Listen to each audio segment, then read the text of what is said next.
has one word just cost Prince Harry $67 million. And by the way, it's $67 million he don't have because the money is running out. This is the new reporting, interestingly, from a longtime ally of Prince Harry. Indeed, a longtime propagandist of Prince Harry, Dan Wakeford. He is reporting in his Celebrity Intelligence fresh detail. Prince Harry's war with the British press has just entered one of its most expensive and uncomfortable chapters yet. After years of presenting his legal battles as a moral crusade against the tabloids, Harry and 6 other claimants lost their High Court case against Associated Newspapers, the publisher of the Daily Mail, the Mail on Sunday, and Mail Online. The judgment was not a narrow procedural setback. Mr. Justice Nicklin dismissed the claims, finding that the claimants had not proved their allegations of unlawful information gathering. The court's message was blunt in substance. Suspicion was not enough. The claimants had to prove that the specific articles and information at issue had been unlawfully obtained, and the judge concluded that they had failed to do so. Now the case moves into the next dangerous stage: costs. Associated Newspapers has said the litigation has cost more than £50 million, a figure widely converted in American coverage to roughly $67 million, and the court is expected to consider who pays what. That does not mean Prince Harry personally writes a check for the full amount. It does mean that the financial consequences of defeat may be far more serious than the emotional statement he issued after losing. The one word that has caused so much concern is whitewash. Is Harry going to have to pay out? But the point being, he don't have money to spend at the moment. The inheritance is running up. The bills are stacking up. There is no big money payment coming in from Spotify or Netflix. Things are tight. The pressure is on. They want to maintain the lifestyle, as we saw this week from Meghan Markle's drop of her holiday pictures, which show that absolutely she still intends to travel by private jet. Absolutely, she still intends. After the ruling, Harry and Baroness Doreen Lawrence responded with a statement calling the judgment a complete and obvious whitewash. To supporters, that sounded like defiance. To critics, it sounded reckless. To lawyers, it raised a very practical question.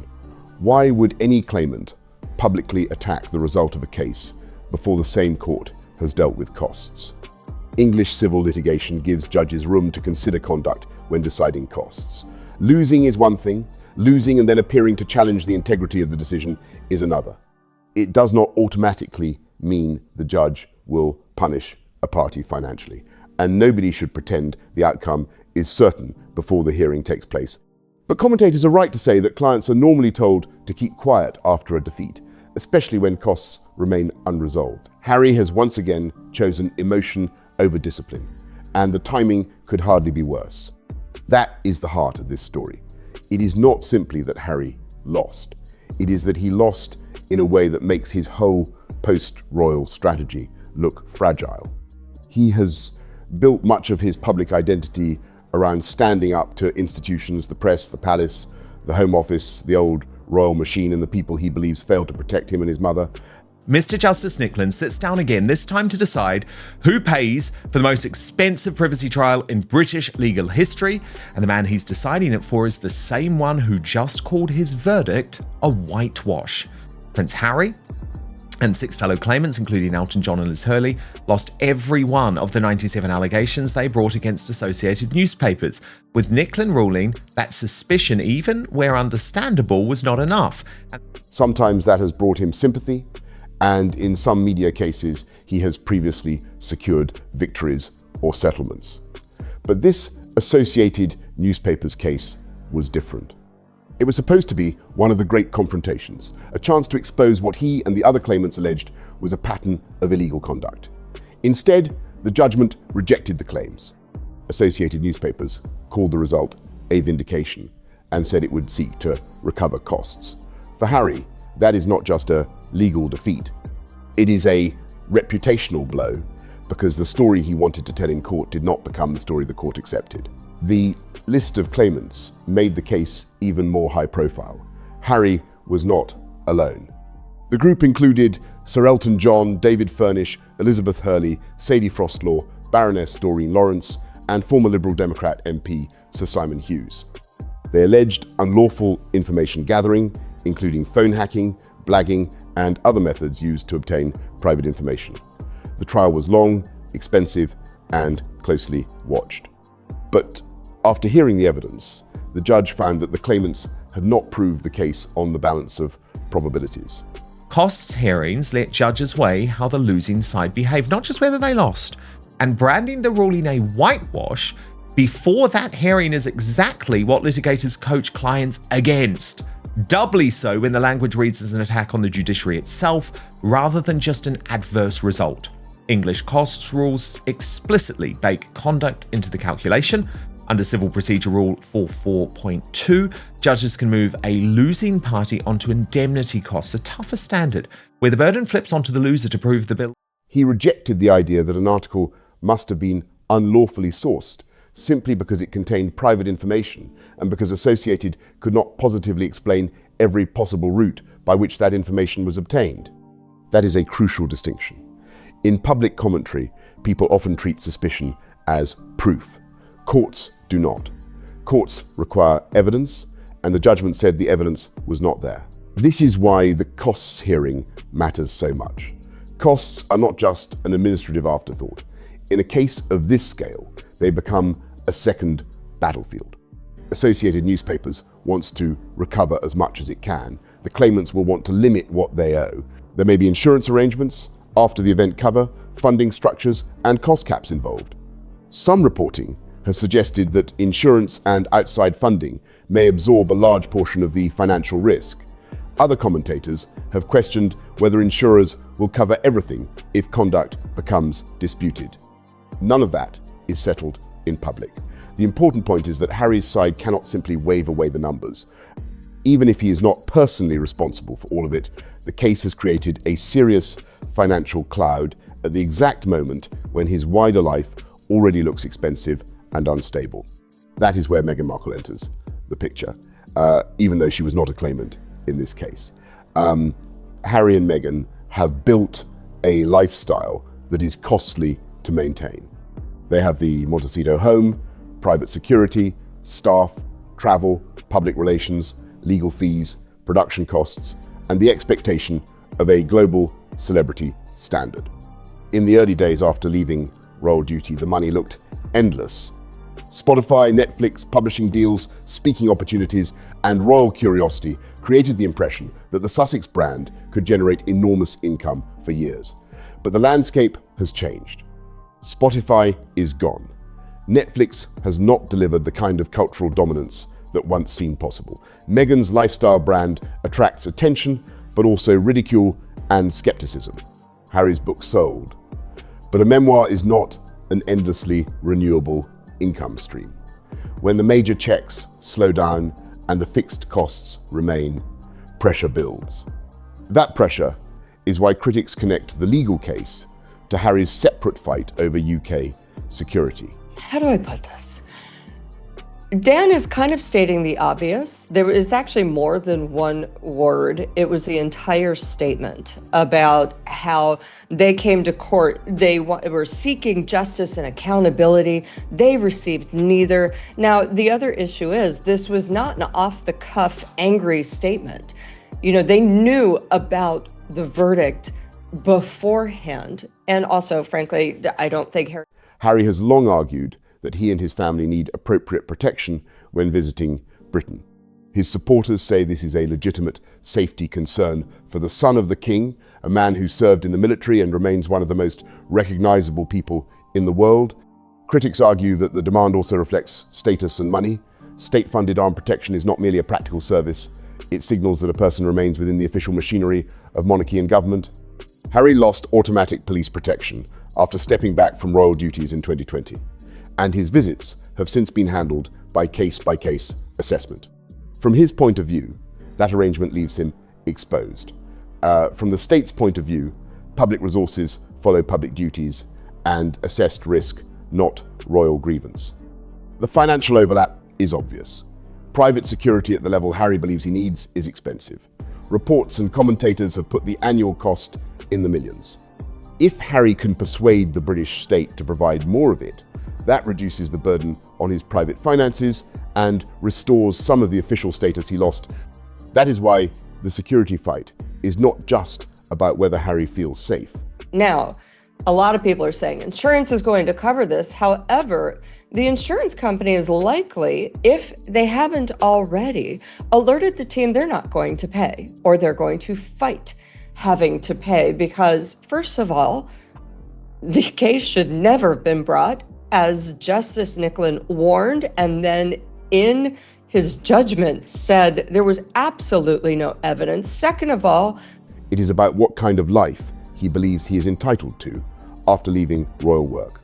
He wants independence, but he also wants the protection structures of royalty. He wants to live outside the institution, but he still wants the state to treat him as a special case. That contradiction sits underneath nearly every Sussex controversy.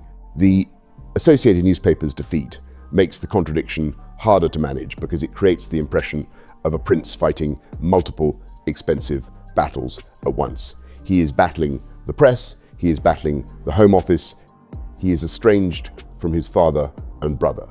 He is trying to maintain a luxury life in California.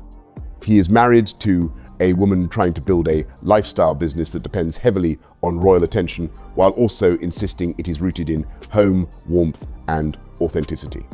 Every one of those projects consumes money, energy, and goodwill.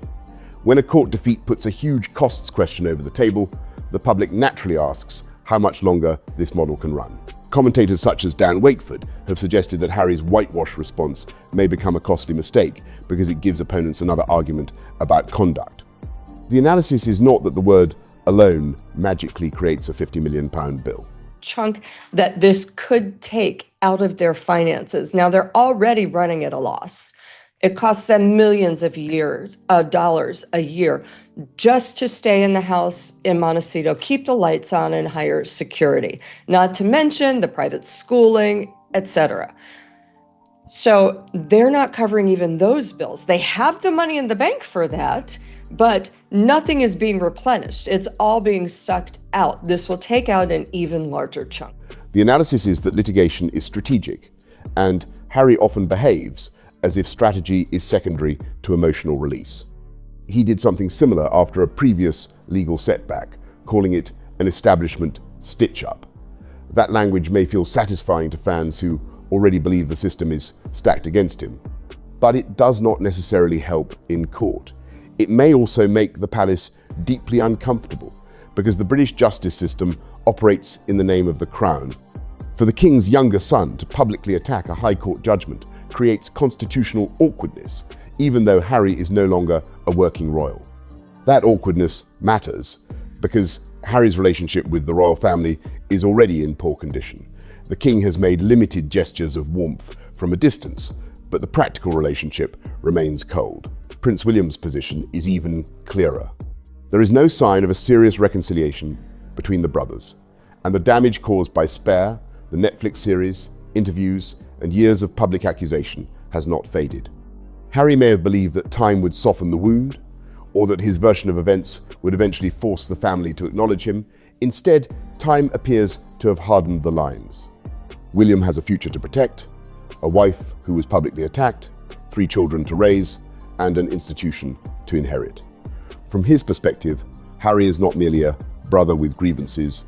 He is a destabilizing force who turned private family pain into public content. This is where Prince George becomes part of the story.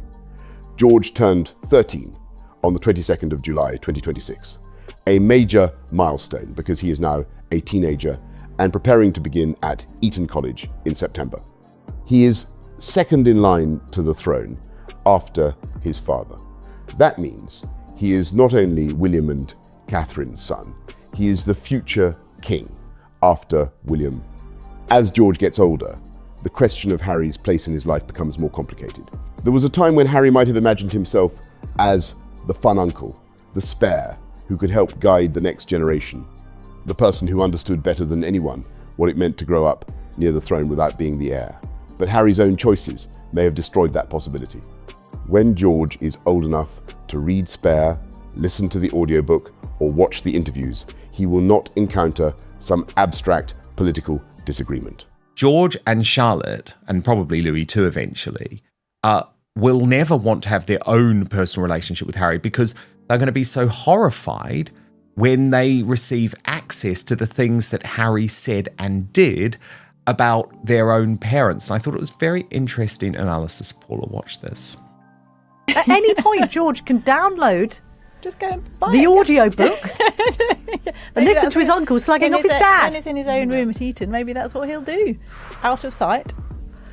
He will encounter his uncle making damaging claims about his father, his mother, his grandmother by marriage, and the institution his own future depends on. He will see the strain that Harry's public campaign caused his parents. He may remember more than adults assume. Children notice tension. They notice when their parents are upset. They notice when the atmosphere changes. George was young during the worst early years of the Sussex split, but he is not growing up in a vacuum. By the time he is an adult, he will have access to everything Harry said and did, and that may make any independent relationship very difficult. Princess Charlotte and Prince Louis will face the same archive in time. They will not simply hear family gossip. They will be able to consume the whole Sussex media record, the interviews, the memoir, the Netflix production, the accusations, the jokes, the hostile commentary, the claims about William and Catherine, and the repeated public retelling of private royal life. That is one of the great consequences Harry may not have fully considered. He did not only damage his bond with William and Catherine, he may have damaged his bond with their children before those children were old enough to choose for themselves. If William and Catherine are as close-knit and protective as reporting suggests, it is hard to imagine them encouraging private closeness with someone they believe betrayed the family. Harry's defenders would say that is unfair. They might argue that children should not inherit adult disputes, that George may one day want to understand his uncle's side, and that family fractures can heal in unexpected ways. That is true in theory, but royal families are not ordinary families, and this dispute is not private. Harry did not simply fall out with William over Christmas plans. He made the conflict a global public story. He monetized it through books, interviews, streaming content, and media deals. Once a family dispute becomes a product, it leaves a record. The next generation cannot unknow that record. They can forgive it one day if they choose, but they cannot pretend it did not happen. That is why the contrast between Harry and William's parenting choices is becoming sharper. William and Catherine have taken a cautious approach with George, Charlotte, and Louis. Well, they've also lived it. Let's be clear. George is 13. He was 3 when Harry and Meghan got married. The next 2 years, from 3 to 5, children are very aware of tension in the household. Can't imagine he doesn't remember that. And since then, they've had no contact. So why would they ever have a relationship? Now, of course, Harry didn't think things through. No one's ever accused him of. They release portraits and occasional videos. They bring the children to major royal events, and they allow carefully managed public glimpses. But they also keep much of family life private. Reporting around George's 13th birthday emphasised that the Prince and Princess of Wales are increasingly concerned not only about traditional paparazzi, but about ordinary people with smartphones. A teenage future king can be photographed by anyone, anywhere, and a single clip can spread globally before a newspaper has made any editorial decision. That is a new kind of threat. William and Catherine know they cannot hide George forever, but they can prepare him slowly. That cautious approach is why public opinion appears to be divided, but generally sympathetic to the Waleses. Some people want to see more of George because he must prepare for his future role. Others believe he should be left to grow up in peace. A middle position says he should appear more only if his parents believe it is right. That middle position is probably where the monarchy will land. George cannot be invisible because he is the future king, but he also should not be treated as a performing royal adult at 13. He is entering adolescence, changing schools, dealing with the awkwardness every teenager faces, and doing so under a level of attention no ordinary child could imagine. The fact that he looks composed in photographs does not mean the pressure is light. The comparison with other European royal families is useful but limited. Princess Estelle of Sweden and Princess Leonor of Spain have appeared in more formal settings at similar ages, and Leonor gave a significant public speech at 13 to mark the anniversary of Spain's constitution. But the British monarchy operates under a much harsher global media spotlight. British royal children are not merely national symbols, they are international celebrities from birth. Their images circulate everywhere. Their body language is analysed, their clothes sell out, their gestures become social media clips, their mistakes would become global content. William and Catherine understand that George's public formation has to be slower because the stakes are different. The other reason William and Catherine may be cautious is that they have lived through what happens when royal children are not emotionally protected. William remembers the collapse of his parents' marriage, the press frenzy around Diana, and the trauma of walking behind his mother's coffin. He also watched Harry struggle with being the spare, with resentment, with identity, and with the pull of outside influences. William's parenting appears shaped by a determination that George, Charlotte, and Louis should not repeat that story. They are being raised as siblings first, not as a hierarchy of emotional winners and losers. George is being prepared for kingship, but Charlotte and Louis must also feel valued and stable. The monarchy cannot afford another generation in which the spare becomes a public threat to the heir. That is why the Middleton influence is so important. Catherine's family represents a kind of rooted normality the royal family has often lacked. The Middletons are close, practical, and family-centered. William has clearly leaned into that model. He and Catherine seem to want their children to understand duty, but also packed lunches, school runs, sports, cousins, outdoor life, and ordinary family rhythms. Of course, nothing about their life is truly ordinary. They live in palaces, travel with security, and inherit constitutional destiny. But emotional normality still matters. A child can grow up privileged and still be grounded if the family system around them is stable. William and Catherine's strategy seems to be to make the family unit stronger than the institution's distortions. That is one reason George's reported interests matter. As you alluded to, turned 13 this week, and there's a first public debate going on about whether we should see more from George. This from the Daily Mail's Palace Confidential that posed this question: should Prince George attend more public engagements now he's a teenager? The results were quite interesting. 5% of people saying he needs to prepare for his future role, yes. 57% saying no, let him grow up in peace. And 38% saying yes, but only. Recent birthday coverage described him as sporty, outdoorsy, quietly competitive, close to his mother, interested in flying, and increasingly confident in public. These details may seem small, but they are carefully chosen. They tell the public that the future king is healthy, grounded, active, and growing at a sensible pace. They also present Catherine as the heart of the family, a stabilizing figure whose influence is shaping George. This is not gossip in the usual sense, it is palace-sanctioned character building. The public is being given enough to feel connected, not enough to feel entitled to every detail. The flying detail, however, always provokes debate because of succession concerns. William has flown helicopters, including during his military and air ambulance work, and George is said to share an interest in flying. On a human level, that is understandable. Many boys are fascinated by aircraft, and in the royal family there is a strong tradition of military and aviation service. But when heirs travel together, people become nervous. The monarchy is built on continuity, and anything involving risk to the direct line of succession attracts attention.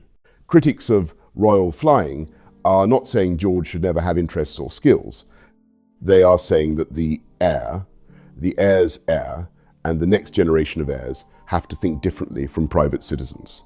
A hobby becomes a constitutional consideration when the person involved may one day be king. There is a balance to strike. Treating George as fragile would be unhealthy. He needs challenge, independence, achievement, and useful discipline.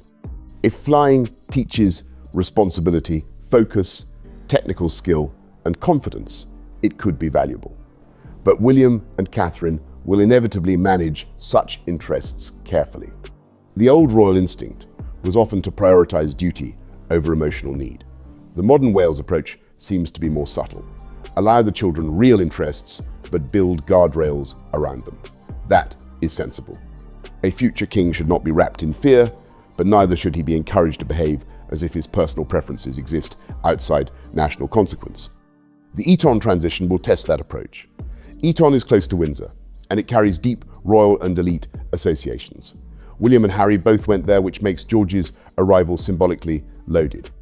For William, Eton was part of his adolescence after Diana's death, and a place where he gained some measure of structure. For Harry, it was also part of the royal path, though his later reflections on school and royal life are more complicated. George will enter Eton with the benefit of stronger parental stability, but with the burden of the smartphone age. He will be surrounded by other boys who know who he is, and even if the school enforces rules around smartphones, the outside world is not controllable. A future king at boarding school is always visible, even when no camera is present. That visibility brings us back to Harry.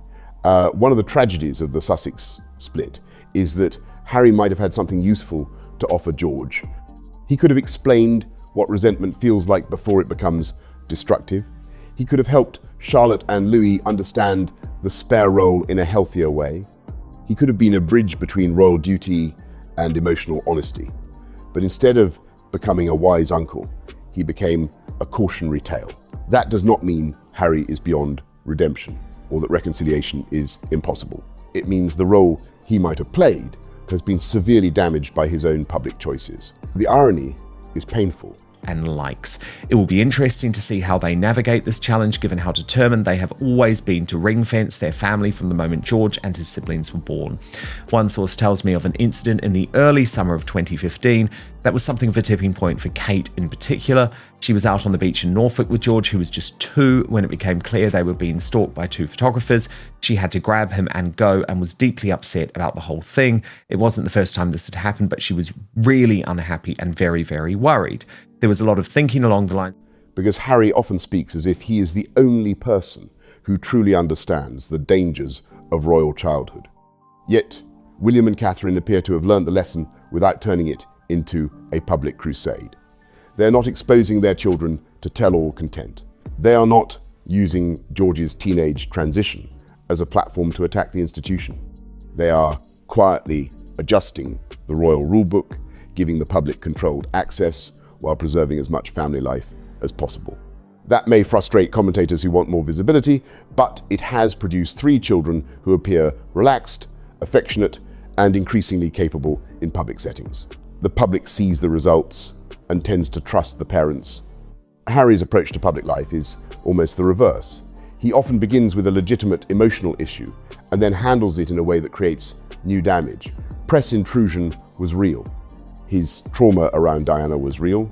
His fear for his family may be real. His frustration with palace systems may have some basis. But the method he chose, public accusation mixed with commercial storytelling, has cost him relationships and credibility.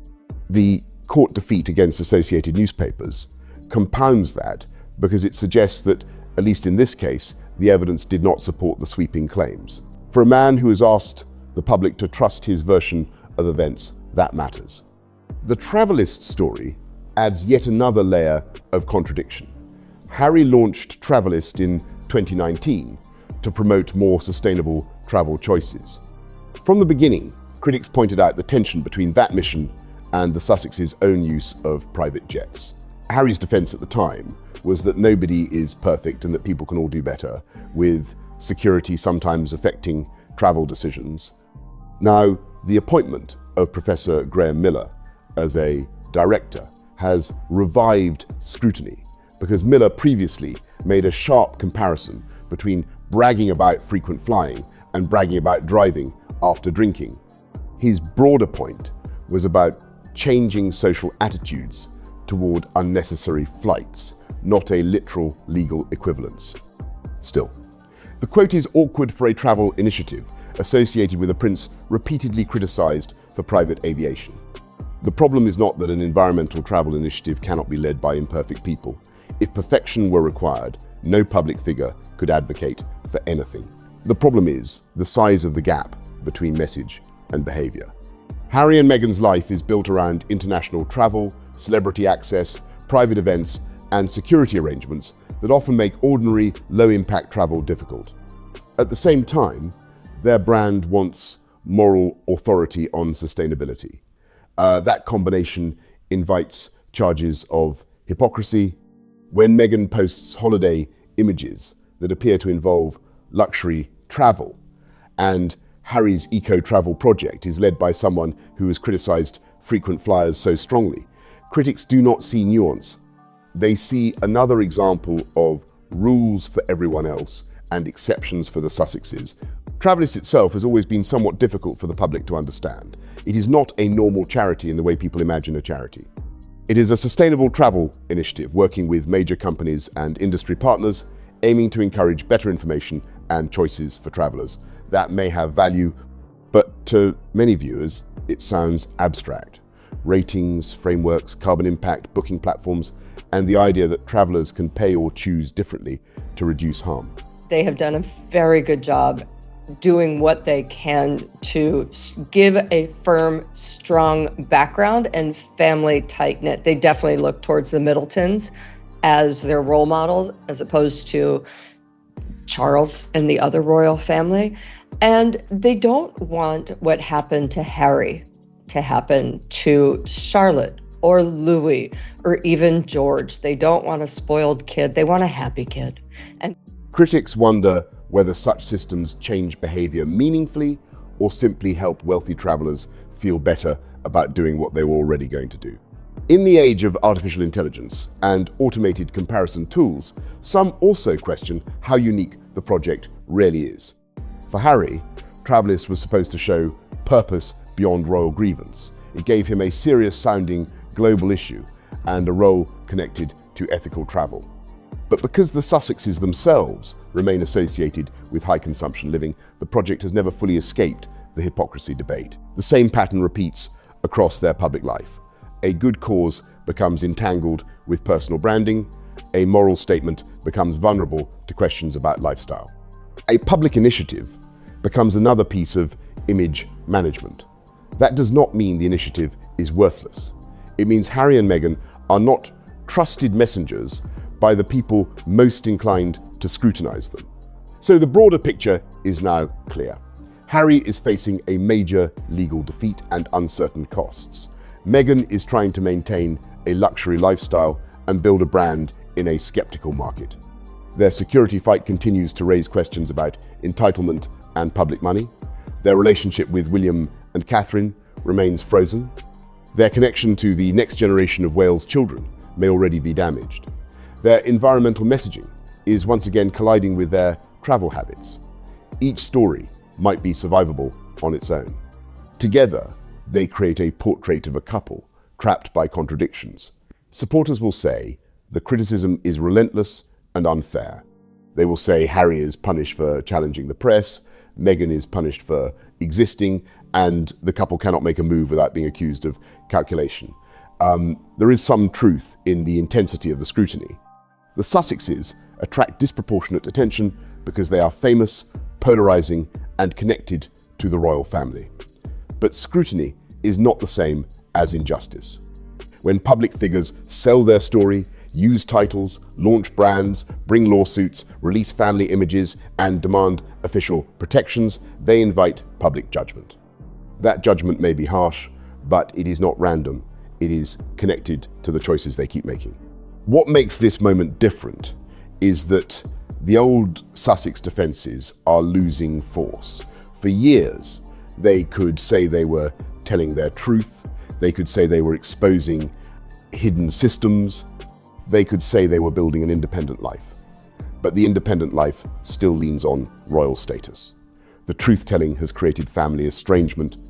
The legal campaign has now produced a serious defeat. The brand building has not delivered unquestioned success. The security arguments have not restored automatic protection. The environmental message has not erased private jet criticism. At some point, the public stops seeing brave reinvention and starts seeing a cycle of complaint, cost, and contradiction. Prince George's birthday quietly highlights the alternative path. William and Catherine are not perfect, and the monarchy itself remains open to debate. But their approach is disciplined. They give the public just enough. They protect their children, they prepare the heir slowly, they avoid unnecessary public warfare, they let duty carry the image rather than demanding sympathy through confession. That is why George's 13th birthday coverage felt significant in a calm way. It was not explosive. It did not need to be. Daily Mail's Richard Eden. When Prince Harry launched eco-firm Travelist in 2019 to make tourism more environmentally friendly, he and his wife Meghan were called hypocrites because of their frequent use of private jets. That year, the Duke and Duchess of Sussex reportedly made 4 such trips in the span of 11 days. King Charles's younger son responded that no one is perfect and we can all do better. But would Harry's words wash with Travelist's newly appointed director, Graham Miller? I can disclose that Miller has expressed contempt for frequent flyers. A portrait, a short video, a few details about school and family life, and the future king was introduced to adolescence without drama. Harry once had the chance to be part of that future family story. He could have been the uncle who helped the next generation avoid the wounds he carried. He could have been the experienced spare who taught Charlotte and Louis that life near the throne can still have meaning. He could have been close enough to George to offer perspective without bitterness. Instead, he chose a path that made trust almost impossible. That may be the saddest cost of all, because legal bills can eventually be paid, settled, insured, reduced, or fought over. Family trust, once sold to the public, is much harder to recover. The upcoming cost decision will matter financially, but the symbolic decision has already happened in the court of public opinion. Harry wanted to be seen as the man who forced accountability from the press. The judgment has allowed critics to say he overreached. Harry wanted to look morally courageous. The whitewash statement has allowed critics to say he is impulsive and disrespectful of institutions. Yeah, but let's look at it this way, shall we? Harry's company, which is a quasi-charity, which I have written about, and did a look into their bizarre, shady finances. And I say shady because when you're a quasi-charity, you can hide your finances, but you still have to be public, so it's odd. But the entire company is from 2020 or 2018. It should not actually exist right now. The only reason it exists is because it has... Harry wanted to protect his family. His public war may have made his future relationship with his niece and nephews almost impossible. Harry wanted independence. The bills, lawsuits, security demands, and royal symbolism keep pulling him back toward the institution he left. That is why one word can matter so much. Whitewash did not create the legal defeat. It did not create the costs. It did not create the family rift. It did not create the financial pressure. But it captured the instinct that has defined Harry's post-royal life. When hurt, attack. When contradicted, accuse. When the institution does not bend, frame the system as corrupt. That may satisfy the emotional moment, but it rarely builds a future. A prince who wants to be taken seriously must learn the difference between speaking his pain and managing his position. Harry has often done the first, he has rarely shown the second. In the end, the Associated Newspapers case, Prince George's milestone, and the Travelist controversy all point to the same conclusion. The royal family is moving forward without Harry. William and Catherine are raising the next generation with caution and structure.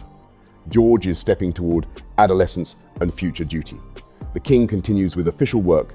The institution absorbs drama and continues. Harry, meanwhile, remains caught in battles about the past. Old press wounds, old family grievances, old status arguments, old security assumptions, old claims of injustice. Meghan is trying to dress the present in lifestyle imagery, but the unresolved past keeps breaking through. The Sussexes are not irrelevant. They still command attention instantly. Meghan can post a holiday album and make global headlines. Harry can file a claim or issue a statement and dominate a news cycle. But attention is not the same as strength. Sometimes attention exposes weakness.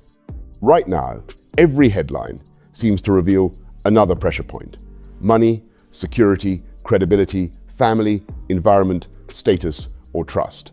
That is why this moment feels so revealing. A legal defeat became a financial threat. A birthday milestone for George became a reminder of what Harry has lost. An eco-travel appointment became another hypocrisy debate. None of these stories stands alone. Together, they show a couple still trying to control the narrative, while the narrative increasingly controls them.